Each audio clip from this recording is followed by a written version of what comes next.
अभी हमने लर्न कर लिया कि वेक्टर्स और स्केलर्स में क्या डिफरेंस होता है। अब किसी फिजिकल क्वांटिटीज़ की हम स्टडी करते होते हैं तो फिजिकल क्वांटिटी के लिए अक्सर कोई नोटेशन यूज़ कर लेते हैं। जैसे मास के लिए हमने एम यूज़ कर लिया, और जैसे डेंसिटी के लिए हमने रो यूज़ कर लिया, वॉल्यूम के लिए वी यूज़ कर लिया। सो वेक्टर्स के लिए भी कोई सिंबल, कोई नोटेशन यूज़ करेंगे, डिनोट करेंगे वेक्टर क्वांटिटी को। तो नोटेशन कैसा उसका हो, कैसे सिंबल हम वेक्टर्स के लिए इस्तेमाल करें, ये जानना ज़रूरी है। सो सिंबल और notation use for representing A vector quantity. मैं शुरुआत करता हूँ मास से। मास के लिए हम सिंपल एम यूज़ कर लेते हैं, और मास स्केलर है, हमें कुछ डायरेक्शन के बारे में तो बताना ही नहीं है। बोल देंगे mass is equal to 2 kg और 20 kg, whatever the mass the body is possessing. But कोई फिज़िकल क्वांटिटी वेक्टर है। एग्जांपल लेता हूँ, वेक्टर है सपोज कोई फोर्स, और फोर्स जो वेक्टर है, फोर्स एक वेक्टर फिजिकल क्वांटिटी है, तो उसका जो सिंबल होगा, उस सिंबल, सपोज मैंने एफ़ के ज़रिए फोर्स को डिनोट किया, तो फोर्स के लिए सिंबल मैंने एफ़ बनाया, तो फोर्स के सिंबल के ऊपर मैं एक एरो पुट कर दूंगा। ये एरो ये बताएगा कि ये जो फिज़िकल क्वांटिटी जिसको मैं कंसीडर कर रहा हूँ, ये एक वेक्टर फिज़िकल क्वांटिटी है। सो वेक्टर्स का सिंबल हम स्पेशल तरीके से लिखेंगे। क्या? वेक्टर का जो भी हमने सिंबल, जो भी अल्फ़ाबेट हमने यूज़ किया है वेक्टर को डिनोट करने के लिए, उस सिंबल के ऊपर एक हम एरो पुट कर देंगे, जो एरो ये बताएगा कि जो फिज़िकल क्वांटिटी हम कंसिडर कर रहे हैं ये वेक्टर है, और वेक्टर है तो इसकी मैग्नीट्यूड भी है और इसकी डायरेक्शन भी है। अभी कई चीज़ें मैंने क्लियर करनी है, देखते जाएं आप। अगर मैं किसी फिज़िकल क्वांटिटी के सिंबल पे एरो पुट कर देता हूँ और इसका मायना आपको बता दिया, इसका मायना है फिज़िकल क्वांटिटी वेक्टर है, तो ध्यान रहे vector cannot be equal to a scalar. तो अगर मैं ये लिखूँ एफ वेक्टर, सपोज कोई फोर्स है, और ये लिखूँ इट इज़ 100 न्यूटन, तो इसका मतलब मैंने खाली मैग्नीट्यूड लिखी है, और सिर्फ मैग्नीट्यूड है तो वो वेक्टर नहीं है, यानी वो क्या हो गया, स्केलर है। और यहाँ क्या लिख रहा हूँ मैं, ये वेक्टर है। तो मैं अगर इस प्रकार से कभी लिखता हूँ, या आप इस प्रकार कभी लिखा कहीं पढ़ते हैं या देखते हैं, या खुद भी अगर आप इस प्रकार की बात करते हैं, तो वो क्या है, वो गलत है। ये एक vector must be equal to a vector. चलो फिर ऐसा कर दें, सपोज मैं ऐसे लिख दूं F is equal to 100 newton. 100 newton क्या है, किसी फोर्स की मैग्नीट्यूड, और फोर्स एक वेक्टर है। मैं अगर ऐसा लिखूं 100 newton due east, due east का मीनिंग ईस्ट डायरेक्शन की तरफ, या टुवार्ड्स ईस्ट भी इसको बोल सकते हैं। 100 newton due east is a force. अब देखें 100 न्यूटन तो उस फोर्स की मैग्नीट्यूड है, और वो फोर्स की डायरेक्शन किधर है, ईस्ट डायरेक्शन में उस फोर्स की डायरेक्शन है। यानी एक 100 न्यूटन का फोर्स है जो ईस्ट डायरेक्शन की तरफ लगा हुआ है। तो ये लिखने का तरीका भी गलत है। ये लिखने का तरीका क्यों गलत है? क्योंकि देखें ये तो एक फोर्स के बारे में बात करता है, और इस एफ के ऊपर तो कोई वेक्टर का चिन्ह है ही नहीं, तो ये तो हो गया scalar. So this is also a wrong method. So तब देखते हैं एक कोई मेथड ऐसा लिख लिया हमने ये लिख दिया F vector is equal to 100 newton due east. आप समझ गए होंगे ये बिल्कुल ठीक है, this is right,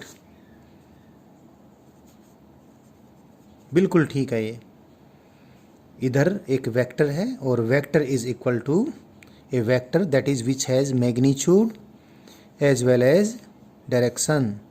so vectors को हम जो सिंबल देंगे वो कैसे देंगे ये मैंने अभी बताया है, और साथ में लिखते वक्त वेक्टर्स किसी फिजिकल क्वांटिटी को हमने लिखना है, बताना है कि ये वेक्टर है, तो उसके सिंबल के ऊपर हमने एरो लगा दिया। और जब इस प्रकार से जब हम किसी फिजिकल क्वांटिटी को कंसीडर करते हैं और ऐसे हम उसका सिंबल बनाते हैं, तो इसका मायना ये हुआ कि उसकी मैग्नीट्यूड और डायरेक्शन दोनों ही कंसीडर कर रहे हैं।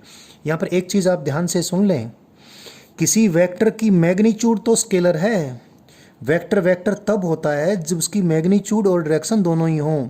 अगर मुझे इस एग्जांपल में इस फोर्स की कभी सिर्फ मैग्नीट्यूड को ही यूज़ करना है, कुछ मुझे चीज़ ऐसी कोई बात चाहिए, ऐसा कोई इफ़ेक्ट चाहिए जिसमें मुझे इस फोर्स की मैग्नीट्यूड ही काम आने वाली है कंपैरिजन करने के लिए कहीं या किसी और यूज़ में, तो मैं अगर इसकी खाली मैग्नीट्यूड ही लिखना चाहूँगा तो मैं ऐसे लिख दूँगा F is equal to 100 newton. ये गलत नहीं है, ये भी स्केलर है, मैग्नीट्यूड ऑफ वेक्टर स्केलर, और 100 न्यूटन ये भी स्केलर है। गलत क्या था? गलत ये था, a vector is equal to scalar कर दिया आपने। ये भी गलत कर दिया था, ये क्या कर दिया था आपने? Scalar is equal to vector कर दिया था। ये बिल्कुल ठीक है, vector is equal to vector, and this is also good. क्या है? Scalar is equal to a scalar. So vectors को किस प्रकार से हम कैसा सिंबल दें, कैसा उसका नोटेशन दें, कैसे उसको डिनोट करें, ये जानना ज़रूरी है। ये हमने अभी आपको सिखाया है। अभी एक बात और भी जान लें, क्योंकि हमने तो लर्निंग करनी है या तो किसी पेपर पे, या अगर क्लासरूम लर्निंग है तो टीचर आपको बोर्ड पे लर्निंग करवाएगा। तो हमने यही तरीका सबसे अच्छा हमें लगता है कि सिंबल के ऊपर हम एरो लगा दें। But when we go to printing, अगर हमने किसी बुक में वेक्टर का नोटेशन बनाना है तो वेक्टर के अल्फ़ाबेट के ऊपर, जो अल्फ़ाबेट हमने चूज़ किया उसको डिनोट करने का, उसके ऊपर एरो पुट करें। उसके बजाय एक आसान तरीका ये हो जाता है कि उसको बोल्ड लेटर्स में शो कर दें। अगर बोल्ड लेटर्स में शो कर दिया तो ये वेक्टर हो गया, और इसी को अगर बोल्ड में शो नहीं किया तो ये स्केल, इसकी मैग्नीट्यूड हो गई। सो आपको ऐसा भी देखने को मिल सकता है कि वेक्टर के लिए एरो ना लगा रखा हो सिंबल, जैसे स्पीड तो स्केलर है और वेलोसिटी वेक्टर है। तो वेलोसिटी वेक्टर को मैं तो कैसे लिखूँगा आपको समझाने के लिए, वी के ऊपर मैं एरो लगा दूँगा। क्लास में टीच करूँगा तो बोर्ड के ऊपर ऐसे, यहाँ टीच करता हूँ तो वी के ऊपर मैंने ऐसे लगा दिया। लेकिन अगर आप बुक्स में देखेंगे तो कुछ बुक्स के अंदर कुछ तो ऐसे ही यही तरीका ओबे करेंगी, कुछ बुक्स क्या करेंगी, इस वी को बोल्ड में प्रिंट कर देंगी, ऐसे ऐसे वी को प्रिंट करेंगी, तो ये हो गया वेक्टर। और इसी की अगर मैग्नीट्यूड शो करनी है तो ऐसे प्रिंट कर देंगी। So this is also a way of representing vectors. Bold letters are use for representing for denoting both magnitude as well as direction, and simple letters are used only to say about their magnitude. So that is how to denote a vector. एक अभी चीज़ हम इसमें learn करवा दें। Vector की मैंने आपको शुरू में बताया था, मैग्नीट्यूड एंड डायरेक्शन दोनों इक्वली इम्पोर्टेंट है। मैग्नीट्यूड और डायरेक्शन में से कुछ भी थोड़ी बहुत भी चेंज हो जाएगी तो वेक्टर कम्प्लीटली चेंज हो जाएगा। तो ये आपने थोड़ा ध्यान लेकर चलना है। कई बार हमारा मैग्नीट्यूड के ऊपर ज़्यादा फोकस होता है। एक एग्जांपल दे देता हूँ मैं, ये बताने के लिए कि वेक्टर की मैग्नीट्यूड एंड डायरेक्शन दोनों ही इक्वली इम्पोर्टेंट होती हैं। एग्जांपल क्या ले लेता हूँ, सपोज कोई क्लिफ है और इस क्लिफ के ऊपर कोई a man is just standing here, यहीं पर ये खड़ा है, और इधर अगर गिर जाएगा तो ये कहाँ जाएगा आपको मालूम है, नीचे जाएगा, सीधा ऊपर जाएगा। ये यहाँ पर खड़ा है और इसके ऊपर फोर्स लगना है। तो इसके ऊपर ये थोड़ा हेल्दी आदमी है और इसको धक्का ठीक से तभी लग पाएगा, धक्का कहें या फोर्स कहें, और इस धक्का लगने से, फोर्स लगने से तभी ये गिरेगा जब इसके ऊपर 100 न्यूटन का धक्का या फोर्स इधर लग जाए। एक बात जान लें, अगर 100 न्यूटन से कम, यानी मैग्नीट्यूड 100 न्यूटन से कम कर दी इसके ऊपर लगने वाले फोर्स की, तो भी ये इधर नहीं गिरेगा। और अगर 100 न्यूटन की डायरेक्शन इधर के बजाय इधर इसके ऊपर फोर्स लगा दिया, 100 न्यूटन का फोर्स यदि इधर लगा दिया तो भी इधर नहीं गिरेगा। यानी आपने डायरेक्शन चेंज कर दी तो भी इफ़ेक्ट बदल गया। इफ़ेक्ट क्या था, हमें क्या इफ़ेक्ट चाहिए था? हमें इफ़ेक्ट चाहिए था, ये सपोज कोई गुंडा है और इस आदमी को हमने यहाँ पर गिराना है, और तो 100 न्यूटन का फोर्स हमें इस प्रकार लगाना है जिसका इफ़ेक्ट क्या हो, ये इस आदमी को नीचे गिरा दे। तो देखें, फोर्स की मैग्नीट्यूड भी 100 न्यूटन होनी चाहिए और फोर्स की डायरेक्शन भी 100 न्यूटन होनी चाहिए।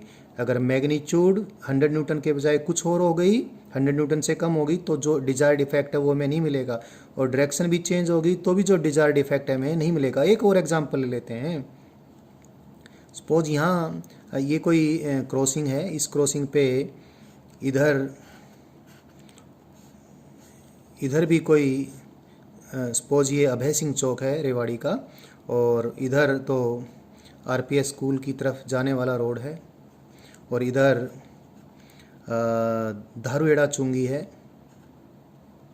इधर झज्जर रोड है, सन सिटी की तरफ भी ये इधर रोड जाता है, और इधर रेवाड़ी के सेक्टर 4 की तरफ जाता है। यहाँ पर कोई बंदा है, इस बंदे ने कोई ऑटो पकड़ना है, और ऑटो पकड़ने के लिए ऑटो इस चौक से 20 मीटर दूर खड़े होते हैं। 20 मीटर दूर ऑटो खड़े होते हैं, सारे ऑटो 20 मीटर दूर खड़े होते हैं। तो अगर इसको सेक्टर 4 की तरफ जाना है तो इसको 20 मीटर दूर इस डायरेक्शन में जाना पड़ेगा। The man has to travel in this direction. इसको अपनी पोजीशन यहाँ से यहाँ बदलनी पड़ेगी। कौन सी डायरेक्शन में? सेक्टर 4 की तरफ डायरेक्शन में। तो 20 मीटर मैग्नीट्यूड का इसको डिस्प्लेसमेंट करना पड़ेगा। डिस्प्लेसमेंट एक वेक्टर होता है जिसके बारे में बताऊंगा मैं। तो 20 मीटर का डिस्प्लेसमेंट अगर सेक्टर 4 की तरफ करता है तो जिस ऑटो में बैठेगा वो ऑटो इसको सेक्टर 4 की तरफ ले जाएगा।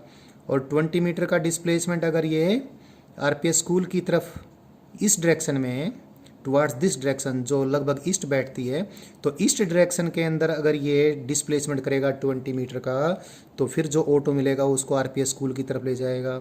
और 20 मीटर का डिस्प्लेसमेंट अगर ये नॉर्थ डायरेक्शन में करेगा, लगभग नॉर्थ डायरेक्शन की तरफ, ये सन सिटी जो है उधर की तरफ पड़ती है, तो अगर ये करेगा नॉर्थ डायरेक्शन में 20 मीटर का डिस्प्लेसमेंट, तो जिस ऑटो में बैठेगा ये सन सिटी की तरफ ले जाएगा। और 20 मीटर का ही डिस्प्लेसमेंट अगर ये वेस्ट डायरेक्शन में करेगा तो धारूहेड़ा चुंगी की तरफ लेकर जाने वाले ऑटो में बैठ जाएगा। और लेकिन एक चीज़ और, 20 मीटर के डिस्प्लेसमेंट की डायरेक्शंस अलग अलग होने से डिस्प्लेसमेंट का इफेक्ट चेंज हो गया है। एक और बात, अगर मैग्नीट्यूड 20 मीटर ना करे, अगर ये जो बंदा है जिसको कहीं किसी ऑटो में बैठ के कहीं जाना है, तो अगर ये 15 मीटर तक का ही डिस्प्लेसमेंट करता है तो ये कहीं भी नहीं जाएगा। 15 मीटर का इधर किया तो आरपीएस नहीं जाएगा, 15 मीटर का इधर किया तो सन सिटी की तरफ नहीं जाएगा, 15 मीटर का इधर किया तो धारूहेड़ा चुंगी की तरफ नहीं जाएगा, 15 मीटर का इधर किया तो सेक्टर 4 की तरफ नहीं जाएगा। So you can see that the displacement vector has both magnitude as well as a direction. और एक और, डिस्प्लेसमेंट वेक्टर का इफेक्ट मैग्नीट्यूड चेंज होने से भी चेंज हो जाएगा, डायरेक्शन चेंज होने से भी चेंज हो जाएगा, और ऐसे ही फोर्स का भी हमने देख लिया। तो एक चीज़ क्लियर आपको अच्छे से हो जानी चाहिए कि वेक्टर्स की मैग्नीट्यूड एंड वेक्टर्स की डायरेक्शन दोनों ही इक्वली इम्पोर्टेंट है। किसी को भी चेंज करने से वेक्टर का इफ़ेक्ट चेंज हो जाएगा, और दोनों में कौन ज़्यादा इम्पोर्टेंट है कौन कम इम्पोर्टेंट हम ऐसा कभी नहीं कहेंगे, दोनों इक्वली इम्पोर्टेंट हैं।